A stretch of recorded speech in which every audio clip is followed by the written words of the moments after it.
உடனே நீங்கள் சொல்லுவீங்க விஜய் ஆள் வச்சு டிக்கெட் எடுக்க வச்சாரு, அவங்களோட மாஸ் காட்டுறதுக்கு இப்படியே இதுங்கணும். ஏங்க என்னங்க, புரிதல் முக்கியங்க.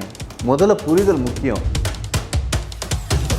அந்த ஜீவன் நல்லபடியாக அந்த உலகத்துக்கு வருது, வரவேற்கிறத நல்லபடியாக வரவேற்கணும், அவ்வளோ ஒரு நம்பிக்கை இருக்குன்னு. அந்த அளவுக்கு நம்பிக்கை இருக்கிறதுனால தாங்க அவன் முன்னாடியே போஸ்டரில் டேட் வரைக்கும் போட்டு வைக்கிறான். அந்த நம்பிக்கை நாங்கள் நம்புறோங்க, நாங்கள் நம்புகிறோம். நீங்கள் நம்பலைங்கிறதுக்கு நாங்கள் என்ன பண்ண முடியும்? மாதம் மாதம் படம் ரிலீஸ்னால் யாருக்கு நஷ்டம்? மக்களுக்கு நஷ்டம். படம் பார்க்க வர்றேன்னா இவனுக்கு நஷ்டம். அந்த மாதிரிலாம் இவனு நஷ்டப்படக்கூடாதுங்கிறதுக்காக தான் எங்கள் தலைவன் வந்து வருஷத்துக்கு ஒரு படம் நடிச்சு விட்டுக்கிட்டு இருக்கான். டாம் குரூஸ் நடித்தார்ல, அந்த படத்தையும் நீங்கள் மிஷன் இம்பாசிபிள் சீரியஸில் லாஸ்ட் சீரியஸையும் எடுத்து போடுங்க.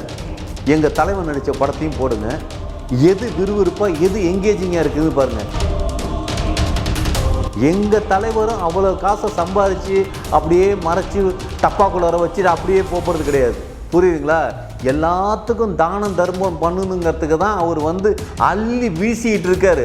அதில் குடும்பத்தில் இருக்கிறவங்க சம்பாரித்த காசெல்லாம் இப்படி தெருவில் இறச்சி விடுறது மாதிரி மக்களுக்கு கொடுத்துட்டு இருக்காருன்னு கோபப்பட்டு அவங்கவுங்க சண்டை போட்டு பிரிஞ்சு போயிட்டாங்க. சீரியஸாக சொல்கிறேன், ஒரு 100 ரூபா பத்திரம் வாங்கி கொடுங்க, அதில் நான் எழுதி கொடுக்குறேன். அந்த விஷயம் நடக்கலைன்னா பத்திரத்தை கிழிச்சு போட்டுருங்க. அந்த டேரக்டருக்கு மூளை இல்லைங்கிறத வந்து எங்கள் தலைவன் கண்டுபிடிச்சதுனால தான் அடுத்த படம் அவனோட ட்ராவல் பண்ணலை. இந்த விழாவுக்கெல்லாம் சும்மா ஒரு பாப்பா வந்துட்டு போப்பா அப்படிங்கிறதுக்காக பழகிட்டேங்கிறதுக்காக வர வச்சது.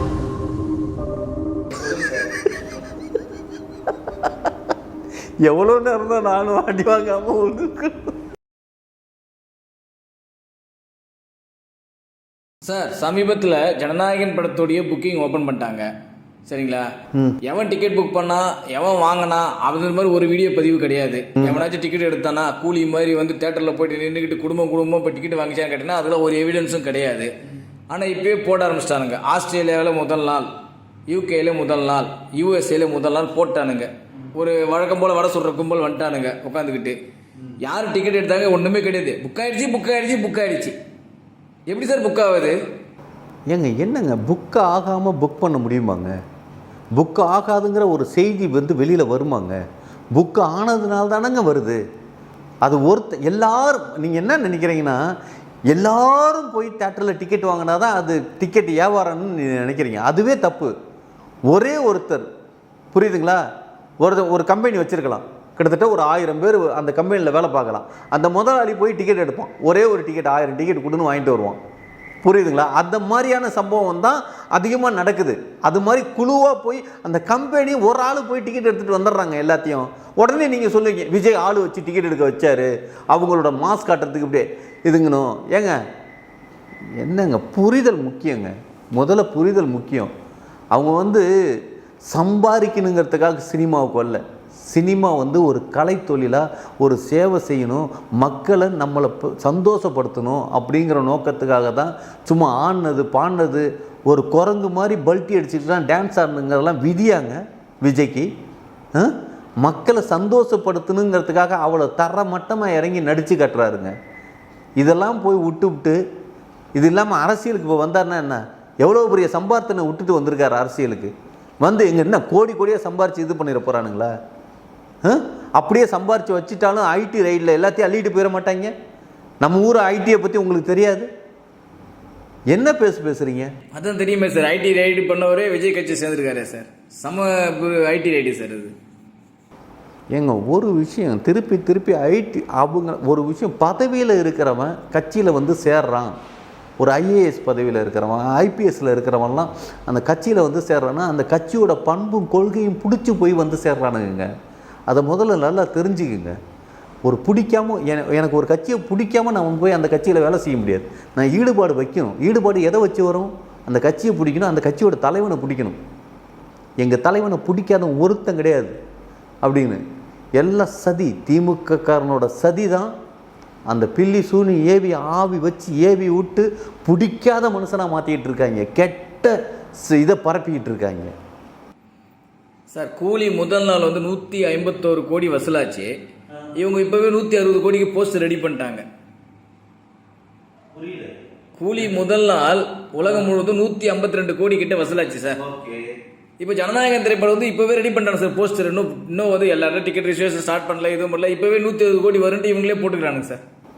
ஏங்க என்னங்க ஏங்க ஒரு விஷயங்க, ஒரு திருமண தம்பதிகள் புரியுதுங்களா, கர்ப்பம் தரிக்கிறாங்க, ஒரு 2வது மாதம் போகிற ஹாஸ்பிட்டலில் போய் குழந்தை கன்ஃபார்ம்னு தெரியுது, ஆணோ பெண்ணோ எந்த குழந்தைன்னே தெரியாமல் அந்த வரப்போகிற குழந்தைக்காக ட்ரெஸ்ஸு கிஸ்ஸெல்லாம் வாங்கி வச்சுக்கல. அது எதுனால? நம்பிக்கைங்க. அந்த ஜீவன் நல்லபடியாக அந்த உலகத்துக்கு வருது, வரவேற்கிறத நல்லபடியாக வரவேற்கணும், அவ்வளோ ஒரு நம்பிக்கை இருக்குன்னு. அந்த அளவுக்கு நம்பிக்கை இருக்கிறதுனால தாங்க அவன் முன்னாடியே போஸ்டரில் டேட் வரைக்கும் போட்டு வைக்கிறான். அந்த நம்பிக்கை நாங்கள் நம்புறோங்க, நாங்கள் நம்புகிறோம், நீங்கள் நம்பலைங்கிறதுக்கு நாங்கள் என்ன பண்ண முடியும்? அந்த அளவுக்கு நம்பிக்கை இருக்கிறவன் இந்த கட்சியில் இருக்கான். வேற எந்த கட்சியிலையும் அப்படி ஒரு நம்பிக்கை இருக்கிறவன் கிடையாது. எல்லாருமே மற்ற கட்சியில் இருக்கிற நம்பிக்கை துரோகிகள். நம்புறவன் மட்டும்தான் எங்கள் கட்சியில் இருக்கிறான். அப்போ வந்து அடுத்து விஜய் படம் நடிக்க வந்தாருன்னா அன்றைக்கே போட்டுடலாம், 200 கோடி முதல் நாள் போட்டுடலாம். அவர் படம் பூஜை ஸ்டார்ட் பண்ண தேவையில்ல, ஆடியோ லான்ச் நடத்த தேவையில்ல, முதல் நாளே போட்டுடலாம். நடக்க போகிற சம்பவத்தை முன்னாடியே ப்ரிடிக்ட் பண்ணி பார்க்குறவன் தாங்க உண்மையான தொண்டன், உண்மையான ரசிகன். என்ன நடக்க போகிறதுங்கிறது தெரிஞ்சிருக்கணும். அந்த தூரத்து பார்வை தெரியுதுல்ல எங்களுக்கு. இதெல்லாம் வந்து நாசாவில் விஞ்ஞானி வந்து சொன்னால் தான் நீங்களாம் நம்புவீங்களா? ஒரு சாதாரண ரசிகனுக்கு தெரிய வேணாமா? என்னங்க புரியல எனக்கு. நாட்டு மக்களும் அறியாமையில் நாசமாக போய் கிடக்கிறது எந்த அளவுக்கு தெரியுதா? இப்படியெல்லாம் இருக்கீங்களே அப்படிங்கிறப்போ ரொம்ப வெக்கமாக இருக்குது, வேதனையாக இருக்குது சார். அப்போ வருஷத்துக்கு 4 படம் ரிலீஸ் பண்ணலாமே சார். எல்லா தேட்டர் உரிமையாளர்களும் நல்லா சம்பாதிப்பாங்கல்ல சார். ஏன் சார் 4 படம் ரிலீஸ் பண்ணலாமே? இவருக்கு வந்து முதல் நாளே 160 கோடி 170 கோடி உலகம் முழுவதும் வரும்போது இவர் ரெடி பண்ணலாமே சார். ஏங்க ஒரு விஷயம், அதாவது இது நீங்கள் புரிதல் வந்து ரொம்ப முக்கியங்க. ஒரு வருஷத்துக்கு ஒரு படம் நடித்தா அந்த ஒரு படமே அந்த தாங்கும் அப்படிங்கிறதுனால தான் இது லிஸ்ட்டு போட்டு வச்சுருக்கிறது. இப்போ திடீர்னு ஒன்றும் இல்லை, ஒரு 10 படம் நடித்து விட்றாரு அப்படிங்கிற விஷயம் வந்ததுன்னு வச்சுக்கோங்களேன், மாதம் ஆனால் ஒரு 10,000 ரூபா சம்பாதிக்கிறான். ஒரு படத்துக்கு செலவு பண்ணுற ருப்பீஸ் எவ்வளோ தெரியுமா? ஒரு குடும்பத்தில் 3 பேர் தேட்டருக்கு போனாங்கன்னா, ஒரு கணவன் மனைவி ஒரு குழந்தையோட தேட்டருக்கு போனாங்கன்னா 1500 ரூபாயிலேருந்து 2000 ரூபா காலியாகுது. ஒரு மனுஷன் 10,000 ரூபா சம்பாதிக்கிறதுல 2000 ரூபா கொடுத்துட்டான்னா மீதி 8000 ரூபா வச்சு எப்படி குடும்பம் நடத்த முடியும்? இந்த புரிதல் வேணாம். மாதம் படம் ரிலீஸ்னா யாருக்கு நஷ்டம்? மக்களுக்கு நஷ்டம். படம் பார்க்க வர்றேன்னா இவனுக்கு நஷ்டம். அந்த மாதிரிலாம் எவனு நஷ்டப்படக்கூடாதுங்கிறதுக்காக தான் எங்கள் தலைவன் வந்து வருஷத்துக்கு ஒரு படம் நடிச்சு விட்டுக்கிட்டு இருக்கான்.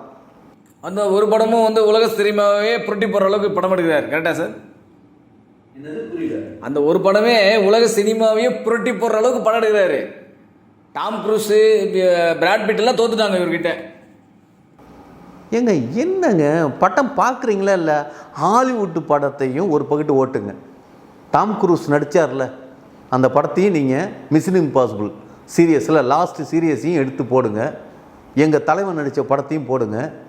எது விறுவிறுப்பாக எது எங்கேஜிங்காக இருக்குதுன்னு பாருங்கள்.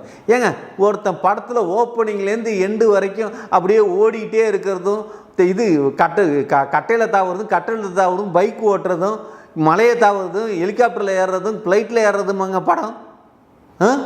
அதுதான் படமா? முதல்ல கதை இருக்கணுங்க, கதை இருக்கணும். படம் ஃபுல்லாக ஓடிட்டு இருக்கிறது படம் கிடையாது.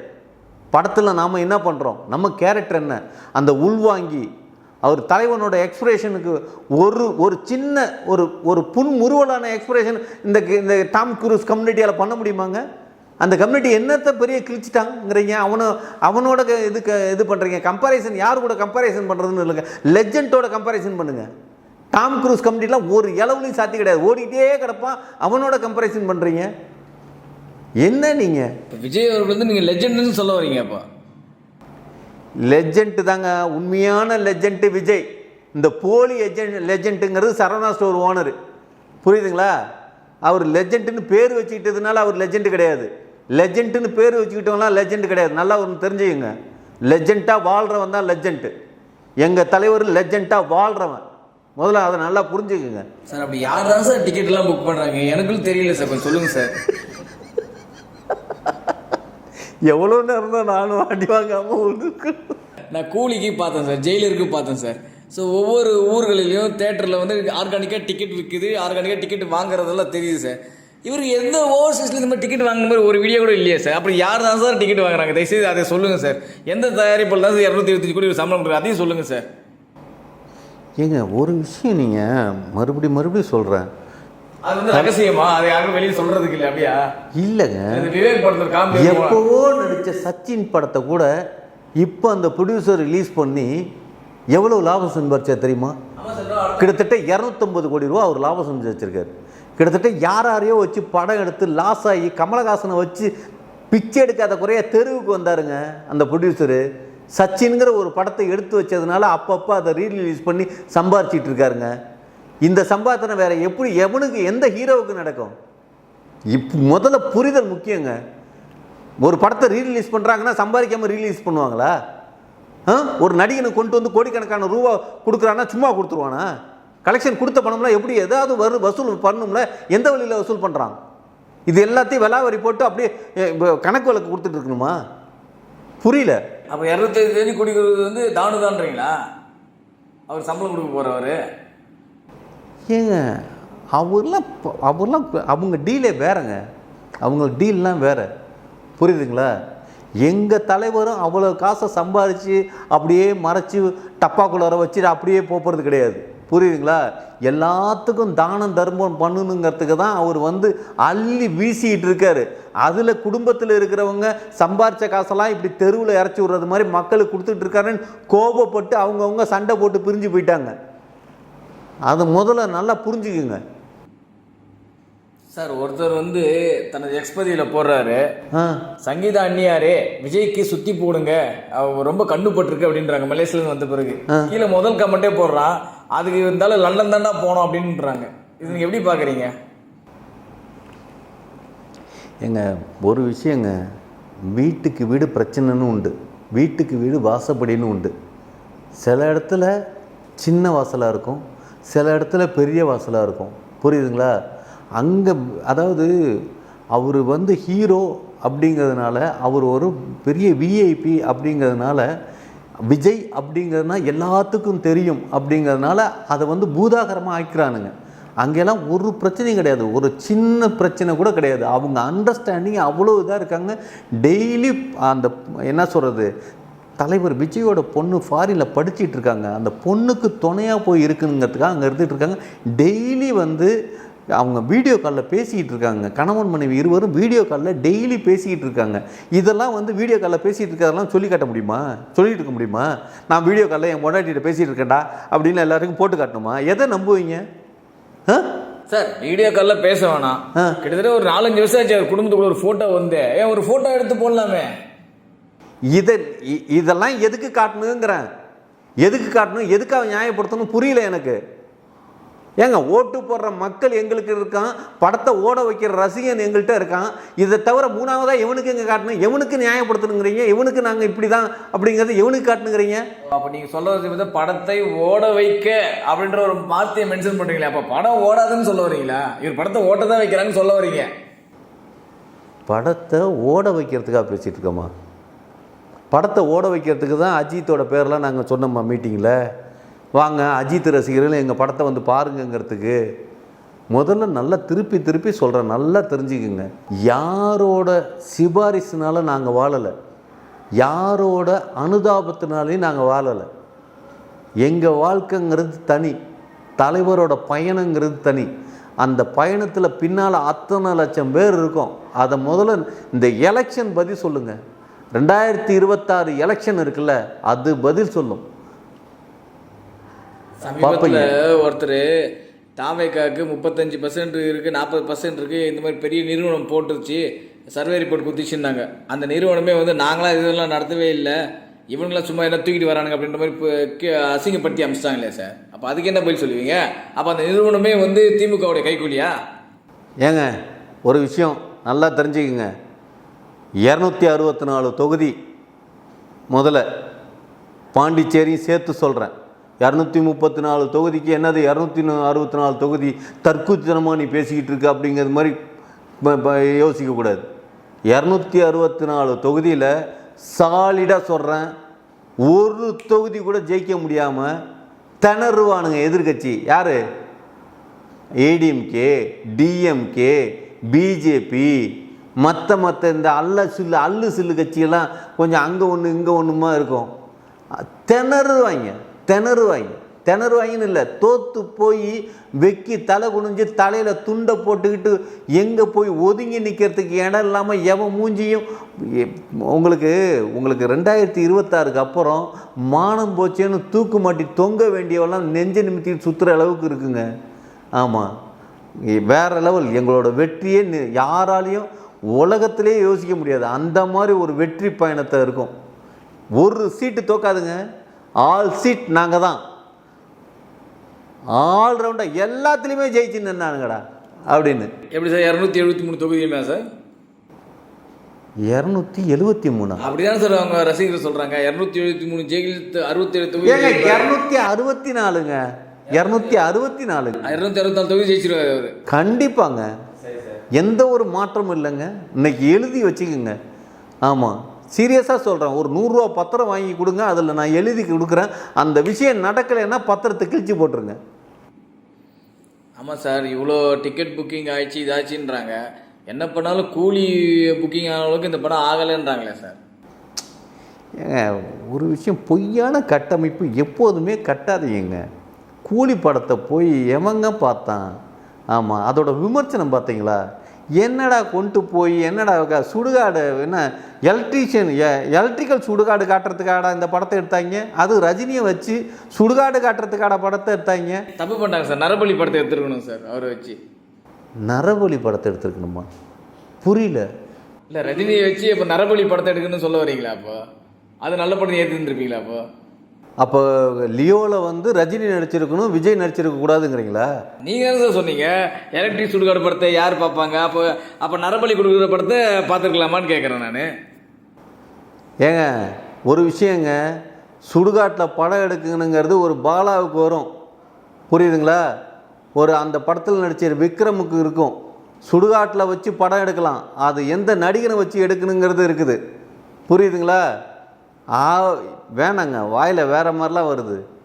எந்த காலம் போன கடைசியில் அவரே பாவம், அவரை வந்து சுடுகாட்டுக்கு வச்சு படம்லாம் எடுக்கிறதுலாம் எவ்வளோ பெரிய தப்பு, அபத்தமுங்க. ஒரு செயல், அபத்த செயல் என்றைக்குமே செய்யக்கூடாது. அந்த டைரக்டருக்கு மூளை இல்லை, அதை நல்லா தெரிஞ்சுக்குங்க. அந்த டைரக்டருக்கு மூளை இல்லைங்கிறத வந்து எங்கள் தலைவன் கண்டுபிடிச்சதுனால தான் அடுத்த படம் அவனோட ட்ராவல் பண்ணலை. இந்த விழாவுக்கெல்லாம் சும்மா ஒரு பாப்பா வந்துட்டு போப்பா அப்படிங்கிறதுக்காக பழகிட்டேங்கிறதுக்காக வர வச்சது, வேற ஒன்றும் கிடையாது. இது போல பல வீடியோக்களை கண்டு மகிழ எங்களது ரீசன்ட் வாய்ஸ் சேனலை மறக்காம சப்ஸ்கிரைப் பண்ணுங்க.